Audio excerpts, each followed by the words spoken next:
Hey, Nikki Wonderful.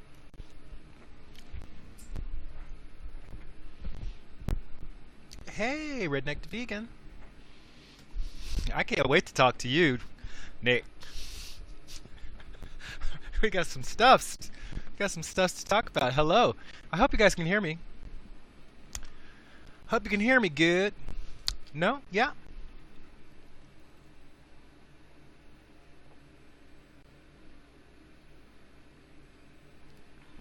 You have people on your roof right now. Is that a good thing? Or was like Santa Claus late? Hey, John.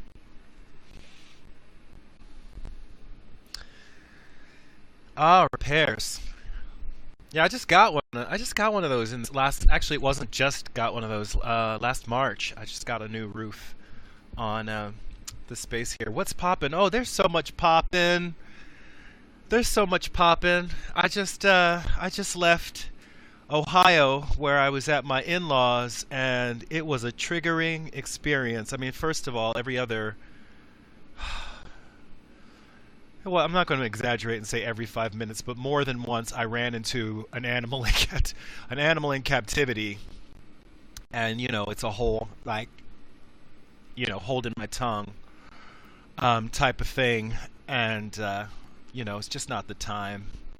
Just don't feel like it's the time. Now is the time, and hopefully my nieces and nephews are fans. They check out the vlog, they check out the stuff, so hopefully they'll get all the opinions that I did not share for the past couple of days while I was watching, cows getting roped and horses getting tied down, things like that. Yeah, my nephew.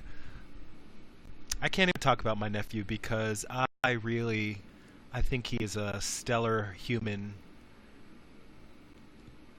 I think he's a really special person, and I don't want to go into a lot about my family history, but my sister-in-law passed away before my nephew was 3 years old, and so he basically started his life in trauma. So that he's turned out to be such a sweet kid, I think is really just touching, and I'm really glad to be in his life and to have him in mine. I was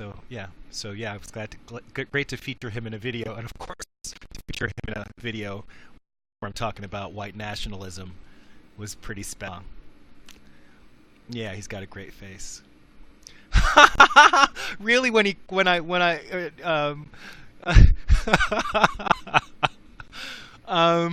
Redneck the Beacon says when you cussed his face.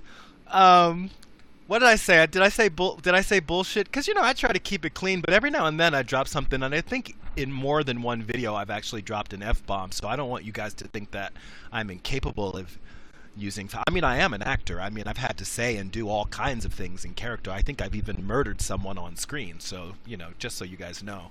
But yeah, he really is a sweet. A sweet person. They don't really make them like that anymore. But part of it probably has to do with having his the early part of his life really be so immersed in a tragedy like losing your mom. But yeah, he's a great person. So I'm gonna tell you guys this. I'm gonna keep this short. It's been I just drove from Ohio, which is not the craziest drive, but things got really emotional. I got into a fight with my husband. It was just so many things that I want to talk to you guys about, but I really want to hear more from you. You guys will get that stuff in rant videos to come. So today is really about you. I want to catch up with folks, see how they're doing. There is a what? Oh. Thanks for pointing that out. Yeah, thanks. You're my hero now. Yeah, thanks. I should be really better about, presenting myself. I'm a theater director. I should know how to present myself better than that. Hey, Mad Blender, look, folks are showing up. I'm really glad to have all of you here. I was, I knew I wasn't going to be doing a live stream on Sunday. I figured that would just not be that would not be a thing to do, especially not at 11 o'clock in the morning on the day that many people are celebrating the birth of the Christian Savior. I don't want to. Hey, Tofu Cube, and I know that some folks were on yesterday with PB and Jam, and I was really happy to have had an opportunity to hang out for a lot of that. A lot of that stream. I think I was on for about an hour and a half, and from about the beginning, and I have no idea how long it went on after I got off. But after I got off, the things really blew up in the household, and it was a terrible thing. I almost left last night. You guys don't know, but I have a little bit of a temper. So I got into a little bit of a squabble with my husband about something yesterday, and it was pretty bad. But it was weird. But we kind of worked it out long enough for, to sleep on it, and then for me to get up really early this morning and get in the car. And yes, it's a very long and complicated story, and I will go into as much detail as you are willing to ask questions about. But I've actually there are a couple of those mukbangs about it, Leslie. If you want to go back and listen to those, where I talk about the complexity of my long distance relationship. Like, a lot of relationships start out long distance and then they get closer and closer. And my relationship actually did start out long distance and then lived together for a very long time, and now we live separately, and that's just what it is. But yeah, so do check those out and get a little bit of information, and I'm certainly happy to ask questions about it. You guys, I realize I've fallen off the wagon. I haven't made a video about veganism, so I think I'm going to make some probably going to make a long video about just where I am in terms of food. Obviously, I'm still vegan, but I'm going through some food things and some body stuff that so much is going on, and it's the winter, and it gets dark so early. Does he ever do vids with me?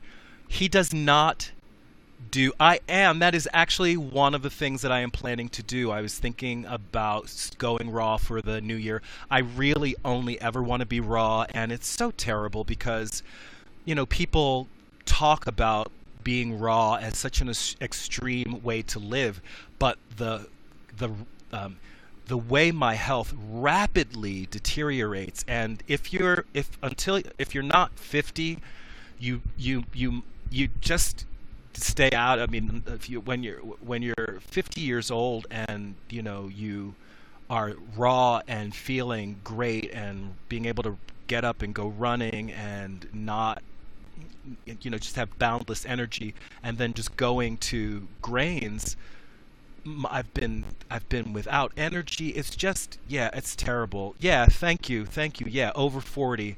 And interestingly, I went vegan, shortly after turning 40. I've been vegan for actually going on 7 years. 7 years I've been vegan since 2010, and so I was 44 when I went vegan, and it was as if I had been given a drink from the fountain of youth. And I don't want to be one of those people that says veganism cures everything, but definitely clean eating, getting those preservatives out of my body, getting those the toxins that are just injected into and part of everything that we put into our bodies, and just getting the body can't tolerate it. The body just can't tolerate it, and the body needs a break, a permanent break, if one can manage it. And to go from having all kinds of aches and pains, and my doctor about to put me on high blood medication, it was just a terrible place to be, to having my doctor look at my blood work and say, you are a remarkably healthy person. You are one of the healthiest people I've ever met. After just being vegan for, I think I had been vegan for about 3 years at that time, and I had been raw for most of that time, and it was really a huge turnaround in terms of my health. And so And I just feel so much better when I'm being vegan. Again, I'm being raw vegan. Uh, so yeah, so I intend to make some videos about that. But the other part of that is just the whole body consciousness, which is separate from health. And I tend to really get down on myself about my appearance, and so I think I need to make some videos just coming clean about that, because I feel like it's almost taboo for vegans to talk about not feeling perfect, and I don't feel perfect as a vegan in terms of my health all the time, and it's a huge struggle. So it's something that I want to spend some more time talking about. And so I've certainly been inspired by Miss King, who's going through cancer treatment, and I just got terrible news today that another friend of mine has developed breast cancer. So I'm just feeling very aware of health. Yes, yeah, Leslie, yeah, I feel you. So Matt Blender saying, yeah, I feel you, Reg. I have a ton of digestive issues. So, but all that to say, I think we're gonna limit this stream. We're gonna have a short program today, and so what I'm hoping is that we can have some people come on and guest. I want to catch up with you. I'm gonna call this the post-holiday issue. I know that not everybody is celebrating, the birth of the Christian Savior, but I know it's holiday season, and I know that that impacts folks in lots of ways. People are invited to things. It's probably, it's where when things become a challenge to your practice as a vegan. A lot of things came up yesterday in terms of the conversation with PB and Jams, and there was conversations about, we were talking about this whole ethical versus dietary vegan, and that seems to be an ongoing debate in the vegan community. It's a hot topic right now. I would love to spend some time talking about that. Yes, it is literally the dog. I think the longest day was 6 days ago, the 21st. Is that the longest day of the year? Does anybody know? Is that the winter solstice? Hey, Vegan Queenie. Yeah, welcome to So like I said before, I really would love to just have a couple of folks come on and talk about things, or you guys can just, throw out questions about things. Again, there was a great conversation. It was, I was on for an hour and a half, and there was a really great conversation talking about, ethical veganism and this idea that we are, we may be in our desire to be tolerant, we may simply be enabling. We simply may be enabling the exploitation of animals. And I think that is highly problematic. And one of the things that I was asserting in the conversation yesterday, I was not nearly as I guess I spoke too soon. One of the things that I wanted to talk about is this whole notion of being vegan, like embodying veganism. And because even for the most dedicated vegan, it is really difficult, really a challenge to avoid all aspects of exploitation, and be that, the exploitation of human or non-human animals. And I would love to hear what folks are thinking about that. And of course, it was couched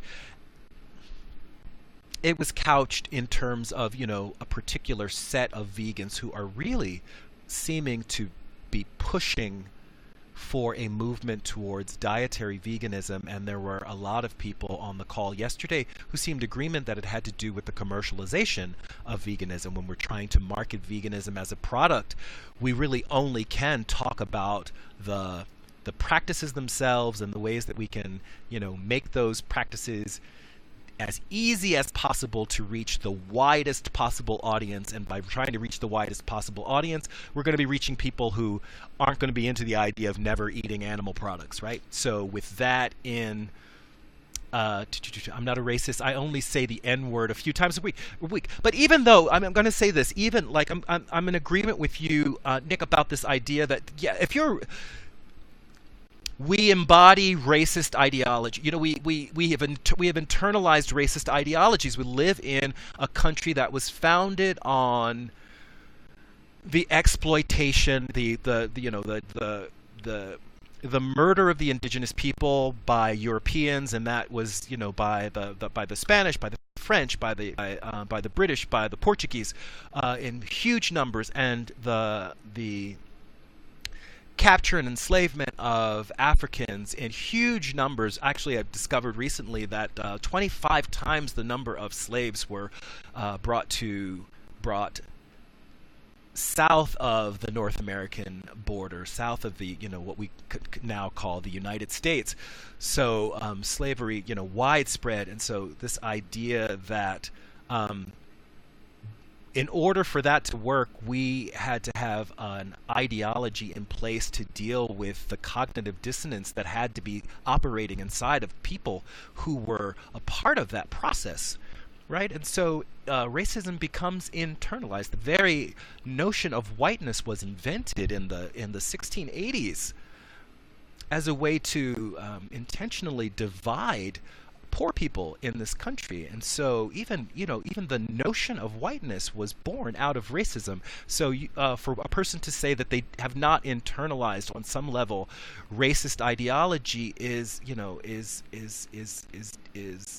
really difficult. I think it's dishonest. But I think to be a racist as if one's entire identity is based on the notion of their racist. People are racist from time to time, and then there's all these other times when they're not really being racist, right? And so I think the same can be said for veganism. We're vegan when we're practicing veganism, and then other times we're being, husbands and lovers and wives and friends and whoever, trans people, we have all these other aspects of our identity. Everything that we are is not tied up in this one particular identity. It's something that we bring into focus around what we eat and the way and the things that we purchase, or when we choose not to purchase. That's something that is available in a version where an animal has been exploited, where it is an animal commodity.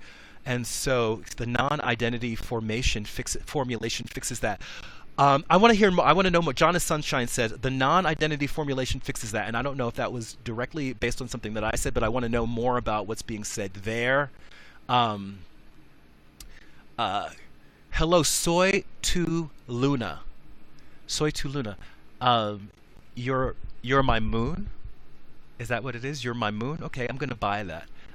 Welcome, Jonas Sunshine. Welcome, people who've been jumping in. I'm trying to get somebody else to do a little bit of the talking here. As I said before, I'm going to keep this particular stream on the shorter side. We're definitely not going to go past an hour, but things go. Okay, cool. Cool.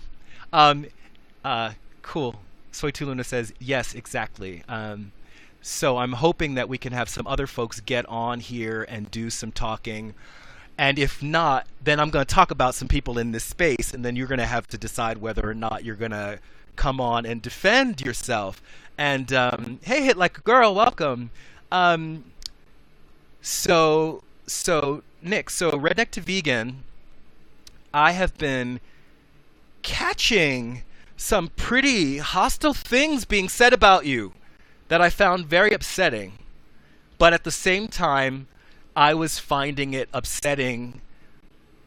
I was really pleased that you have pushed on this issue hard enough that the targets of your directed action have had to respond. And so I'm going to give you 2 thumbs up for taking a stand for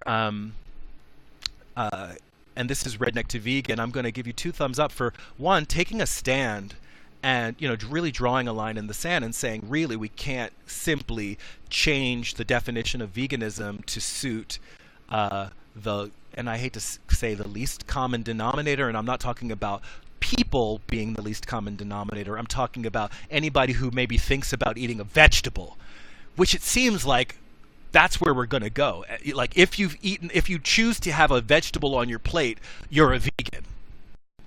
If you don't only eat, animal flesh, you're a vegan. And that's, I'm like, where do you draw a line? Yes, people looking for excuses. Yes, he stood up to the misanthropic new welfare crowd. Yes, thank you. Yes, thank you. But I have to say, it goes all ways, right? If people are talking about you, that is bringing some validation to what you're saying, because clearly you bothered some people. Yes, veganism being about ethics. It was wonderful because on PB and Jam's live stream yesterday, and you guys, I'm so out of the loop. I don't know. I don't know if PB and Jams. I don't know if they share their real name, so I don't want to shout that out. But on PB and Jams broadcast last night, the definition of veganism was read, and I'm going to do it too because it seems like a great way to keep reminding people that there is a definition for veganism. And I'm going to read just the first thing that comes up from the Vegan Society. Veganism is a way of living which seeks to exclude as far as is possible and practicable all forms of exploitation of and cruelty to animals for food, clothing, or any other purpose. Right? So we have a definition. It's published. If we do want to sit down and work out a new definition, I think it's something that needs to be done. It needs to be done formally. I don't think one particular individual who is trying to benefit from a shift in an understanding of what veganism is can get to stand up and say, hey, it's this, or, can do some weird convoluted journey through the history of veganism and say that there were debates, and during one of those debates it was something else, but then they came to this definition. The definition of veganism that we had was the result of years of struggle and debate and compromise that was made, and possibly there were voices who were strong, and who knows what tactics were used to come to the existing definition of veganism, but the battle was over. At some point something was put in print, and the Vegan Society published a definition of veganism, and it wasn't people who occasionally eat vegetables, right? Or people who think that it's healthier to eat vegetables, so they're vegan. No, if being vegan is to really embrace this notion that, there's a moral baseline, and that moral baseline is the insistence that sentient beings are not property for our use.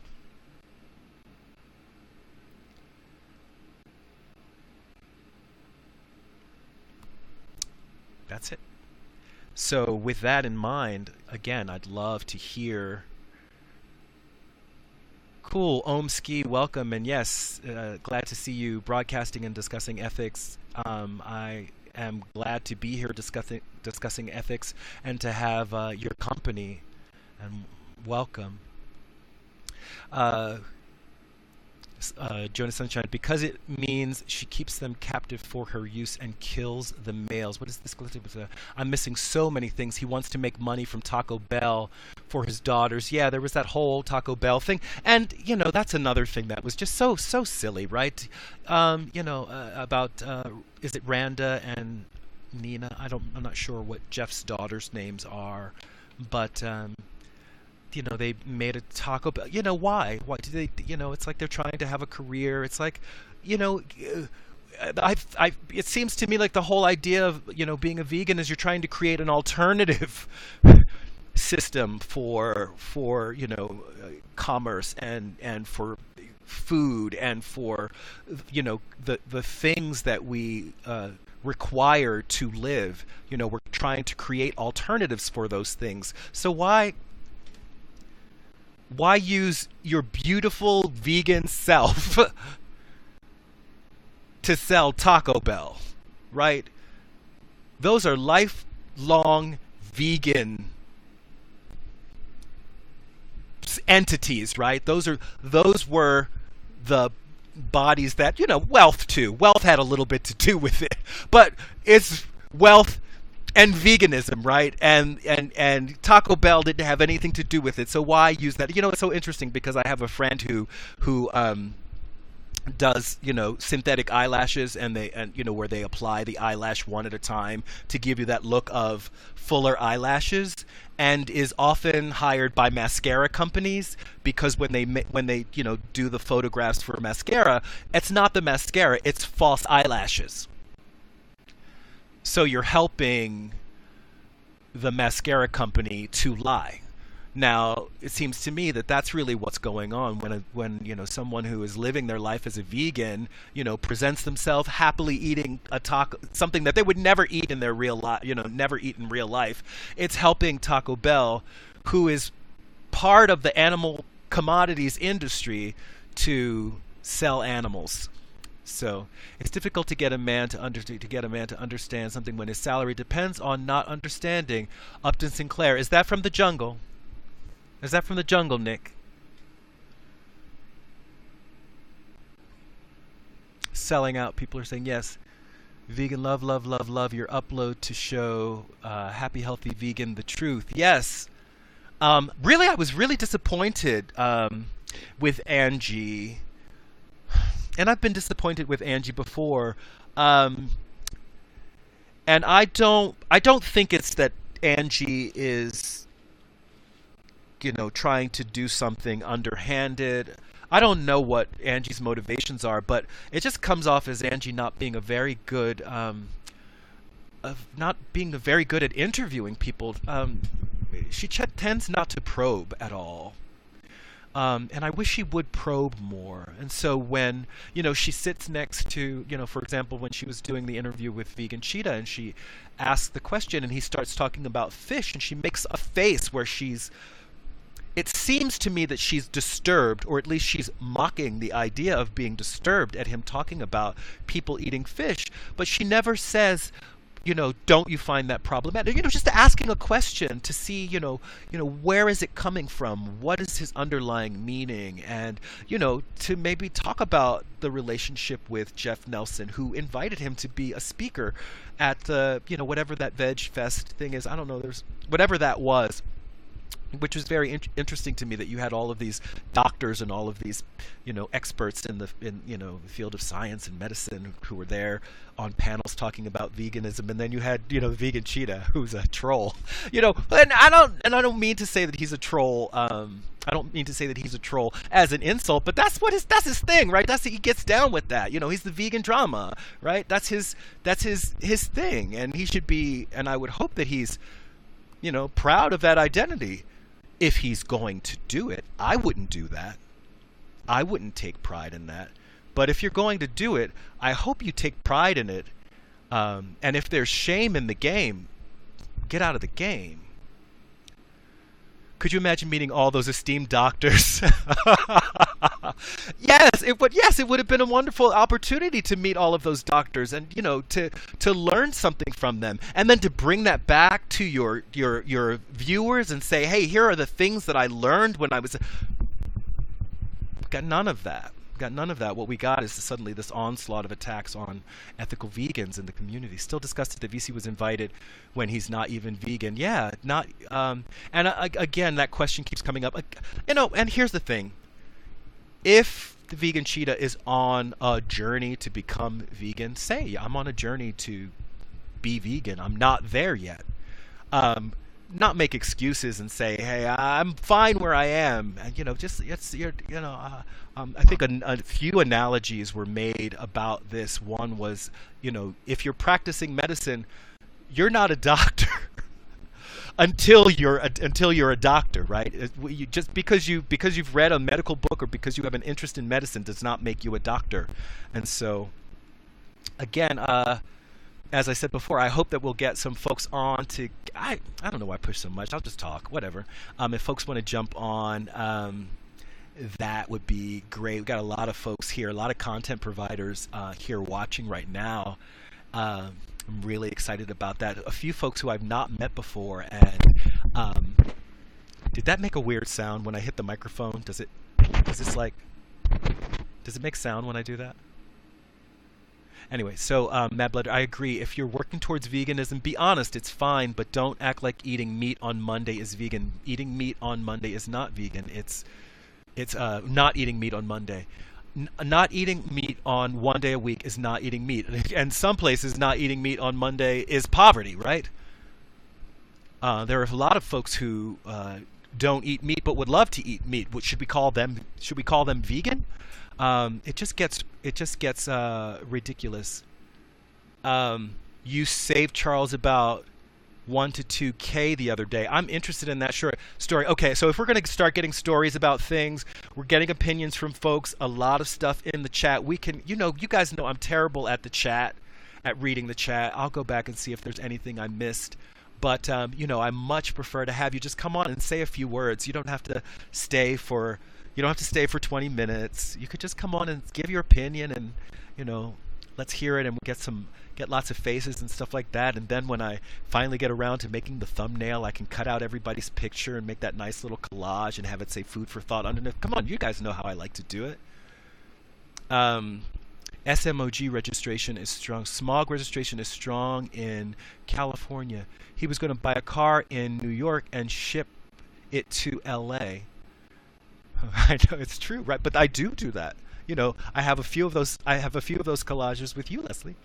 You know that. And they look great. You always look great. And you're usually first. So, that's not a hint. Anyway, so you guys know that I'm broadcasting today because I didn't do a broadcast on Sunday. So don't come back next Tuesday expecting me to be here. I will be here next Sunday, which I believe is New Year's Day. And so I don't care how hard. Let me see. I'm just going to look to make sure. Yes, Sunday is going to be New Year's Day. At least it's here in Detroit. I don't know if it's different in other parts of the world. I guess for the Western world, it's New Year's. I don't know what to say. But I am going to be broadcasting on New Year's Day. So get your black eyed peas. Get them. Come and. We're going to sit down, we're going to have a New Year's, and we're going to make all of those resolutions and everything. I won't be having black eyed peas because I will be starting a raw food journey, and I may be starting it with some type of a cleanse. Please don't judge me. But I may be starting it with some type of a cleanse. Yes, it says, I'm in the queue. Okay, so I don't see you in the queue, but I'm just going to go ahead and do this. Oh, wait. I don't see you there. Jonas is, I believe, trying to come on and join us. I do want to talk to you, but I don't see you. Yes, it's not giving me the option to fan you. Sometimes what people do is they go and they come right back. But I wouldn't want you to miss 1 second of this broadcast because, it's when you're gone that I'll... thank you for becoming a fan, Veggies First. Thank you for becoming a fan, Judalicious. So, thank you for becoming a fan, Omski. Yeah, I did. I clicked the name. Thank you, Hit for Like a Girl, for that tip. Okay, now here we go. All right, so now we have our first guest. This is Jonas Sunshine, joining us from Phoenix, Arizona, in the U.S. It's like I'm live now. There we go. Cool. Hello. Good to see How are you? I'm glad to hear you today. Yeah, the topics you're talking about are topics that are important to hear. So. Oh, Awesome. Well, I'd love to hear your thoughts about it. First of all, I think this is the first time that we're meeting. Yes. I've never met you before, no. Well, Hi. it's nice. It's very nice to meet you, and welcome. And thank you for joining I us. said the date man. I have dates here. I could pull out a few dates from this freezer. I guess I have a big freezer full of. Some of these black. Nice. Some of these black Sphinx dates. They're only from America. They're only date from America, and they're like. I mean, look how they're frozen, right? So they're like fresh. They're like what? Oh Man. Are you trying to hurt people? Are you trying to hurt people? No. All right. I mean, they look I'll send it to you. absolutely delicious. They're Oh, delicious, nice. yeah. Great. So That's cool to hear you're hearing a raw food cleanse. I've been doing raw foods for 8 years now, so I'm really, I love it. And I was raised in a raw food kind of Hippocrates Health Institute. I don't know if you've heard of that. No, but I would love to look more. It's called is that the name of it? It's an Hippocrates Health Food Clinic, or is it Well, is there? When I was growing up as a kid, I don't do what they do now. There's like 2 new reincarnations of Hippocrates. I think one's in Costa Rica and one's in Florida. Okay. But back then it was Ann Wigmore, and she started this thing with Viktoras Kulvinskis. I think Viktoras Kulvinskis is in Panama now. Okay. And she was the wheatgrass lady. She was all about the wheatgrass, and he was Mhm. their sprouting and fermented, nut sauces and stuff. And Giuliano was there. This Jeremy Safran was there. These are just people from the past.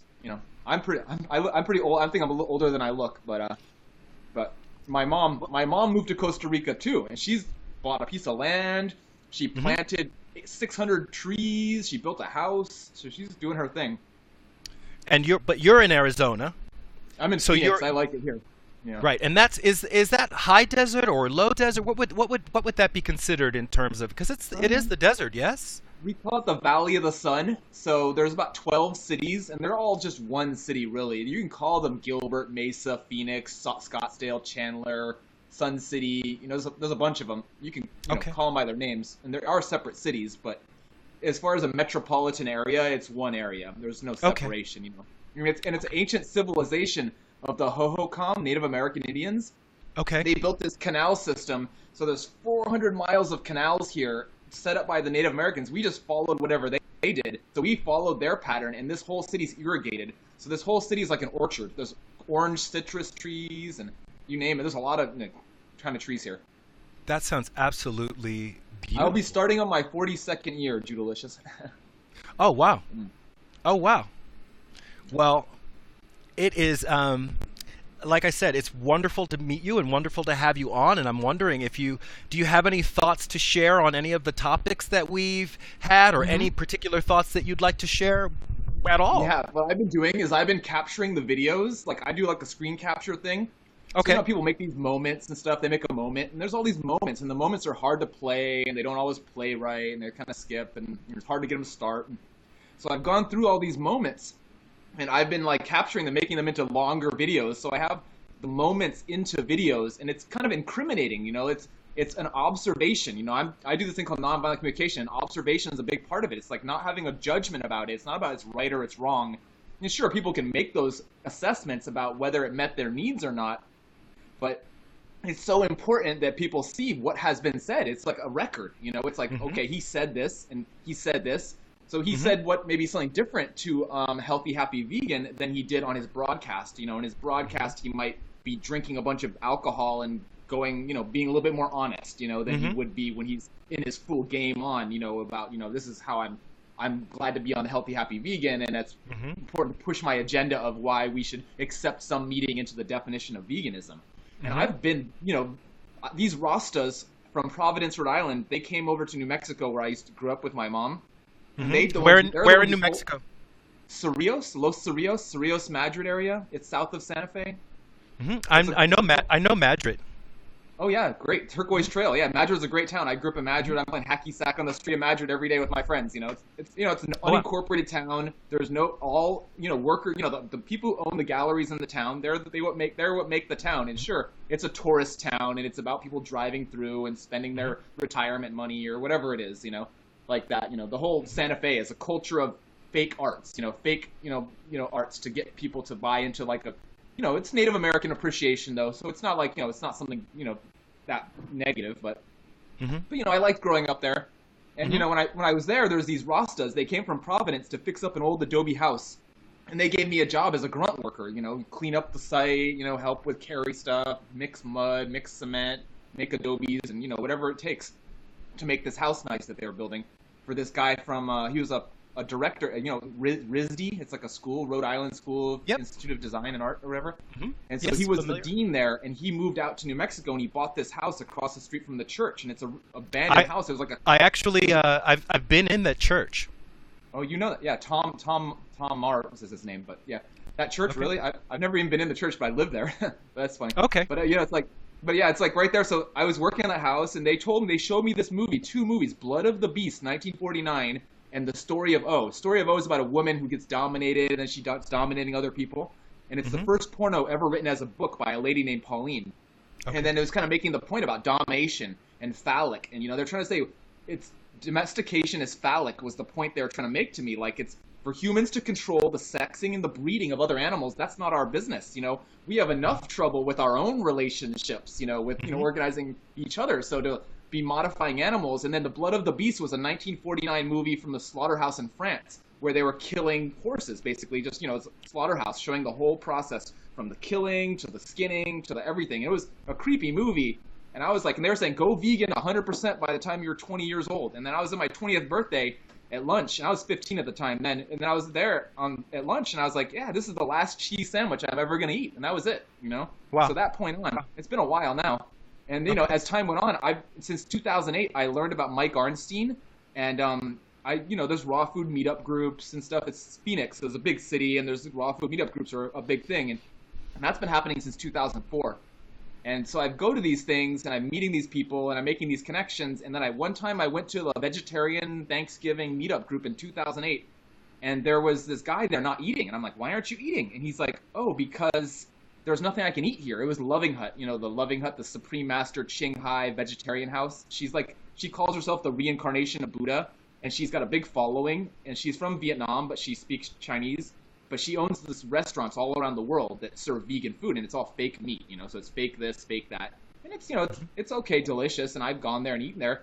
But I was realizing that he said, oh, I don't eat anything they have here because there's nothing fresh, and I only eat fruit, leafy greens, and a little bit of seeds and nuts. And I was like, oh, because they realized that high fat was causing the problem of, the insulin resistance where the sugar can't deliver to the cells when you're eating high fat.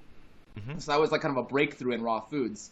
And it's been that way for a while, though, because I have a bunch of natural hygiene books, because it wasn't called raw foods, it was called natural hygiene back in the day since 1820. And it was really what helped America get past our epidemics that we had, because these epidemics, the whole disease process, a lot of people think of contagion as the main cause. Well, sure, all these germs in the world might exist as part of my body, but they go dormant, and so they don't come active and become visible until the conditions arise that is favorable for their growth. So you might not have candida unless you had a bunch of oil in your system or something that wasn't. Then the candida's there to save your life, to eat the sugar so you don't have pain. And sure, it might be painful to get rid of it, but it's the solution. Like, things are symbiotic and harmonious. So things exist for reasons. It's like cause and effect. It's like until you remove the cause, you're gonna have the effects.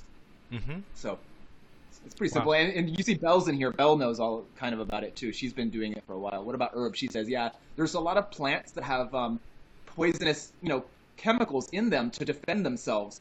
Because the point of a plant is to move the seed forward to make new. Just like every cell in your body wants to make a new cell of itself. When it dies, it wants to create that new copy that's going to replace itself. So the plant wants to make seeds. So it's making its fruit delicious and tasty to entice us to be like, oh, pick me, pick me. I have a friend, his name is Kite93. He's a hip hop artist, and he has a song called Raised by Trees. And it's so telling because we're raised by trees. It's the trees that kind of raised us, and they're a big part of our life. We're a tree, we hide in the trees, we feed from the trees, and I don't know. It's really interesting. It's actually really interesting. It's interesting because something came up yesterday during the live stream with PB and Jams, and the idea that humans. Someone said humans are more important than animals. I'm not sure what that was about, and I beg to question, how do we know what our importance is in the whole, in terms of the whole network that is life on this planet. If things weren't necessary, why would they be here? And that there's a bit of arrogance involved in believing that we could remove anything and not pay a huge price for that. That's supremacist thinking. Yeah, that's not cool to think that we're more important because we play a role. Sure, we're more important in the way that we're going to cause the extinction of life on Earth because of our chemical industrialization, maybe. But that's not like, I don't think that's important. That's kind of like a disaster, you know? It's kind of like a tragic story, you know? It's not like the prettiest thing. And it causes a lot of misanthropy in people's mind. Like, they don't care about anything. They become apathetic. Like, oh, it doesn't matter anyways what I do because we're all going to die anyways. And you hear that a lot, you know? People are like, oh, I don't even care. And I'm like, well, I do care. I have a more humanist perspective, and I'm more abolitionist. I want to see the end of domestication. I want to see humans work with each other and become interdependent and operable. Like we care and we give reciprocity because we know we're going to get it back. You know, we give empathy to ourselves because we know we want to give it to others. It's like, absolutely. I think it's a really beautiful way of thinking, and I think that, you know, we do have to struggle against misanthropy. We have to struggle against that because, you know, who benefits from that except for, you know, the ruling class, like the elite, the right? Profit, the product makers and stuff. It keeps us docile. It keeps us, even working to up, or it keeps us tolerating the status quo because we feel so powerless, or we feel like nothing we do is going to have a positive impact. When the fact of the matter is, it really, the first thing that we might have to shift is our thinking. And every time not every time because he doesn't do it with all of his videos, but Redneck to Vegan uses a beautiful clip of oh my goodness, I can't think. It's one of my favorite poets. The Revolution Will Not. Gil Scott Heron. Talking about what he meant by the revolution will not be televised, and just this idea that there will. Yeah, I met him down here in Phoenix. It was so cool to have met him, and we hung out in his hotel room. We partied all night. It was fun. Oh wow! Gil Scott, I have his video on my YouTube. I have a YouTube. It's on my YouTube. I filmed that. Oh wow, cool! That's great. But really appreciating this idea, and it's something else to thank Nick from Redneck to Vegan for keeping that clip in front of his videos. This idea that the shift is going to happen, and the question is, are you going to?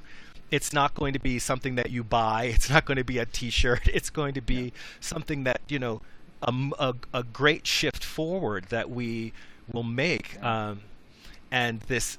Negative thinking is just, a way to, just to hold that back, right? To prevent that. It's kind of I like to see it as a gift. Like in nonviolence, we like to not make compromises, but make shifts. Like find a way to shift that both people can meet their needs. And it's like, it's so important to do that because, it's the consciousness. And also to see things that are dissonance, like people doing this dissonance, like putting out this negativity or this things that we might not appreciate. As a gift, to kind of see it as a gift to their unmet needs. So they're expressing their needs, maybe in a way they don't know how to express their needs, and they're trying the best way they know how. But it's like, that's why I wouldn't consider Vegan Cheetah my enemy, even though I'm like, hey, I'm still in his chat. He's still going to acknowledge me, even though he's misrepresenting me, saying, oh, I don't wash my butt, or whatever he said, some ridiculous thing. And I'm like, yeah, it's better to, I'm not going to wipe, I'm going to wash. It's just as simple as that. You just got to add the word, it's like, it's a better thing to do, And then he doesn't understand it. People who haven't tried the all-fruit meal, if you haven't tried to make a mono meal of fruit, you don't know how it feels, how good you feel after eating all one thing, Absolutely. Like, keep it simple. Absolutely. The more simple you keep it, the easier it is to digest, and you realize that, and your skin gets better, your hydration gets better, everything in your life gets better. I called myself Boilitarian from 2002 to 2008, where I was just like boiling quinoa and potatoes and yams and broccoli. And then I wanted to avoid acrylamide because when the Swedish study said that acrylamide was a carcinogen in fried and baked food, and it was really high and it's above the EPA level. Like EPA says 0.02 parts per million. Then in French fries it's 300 parts per million. I'm like, wow, that's kind of off the chart. Wow. So I said I'm going to avoid that, and I did avoid that, and I just boiled things. But then even now they can detect acrylamide at boiling levels. It's about time and heat and amount of heat. Right. Yeah. Right. So you seem to be living proof that raw food is.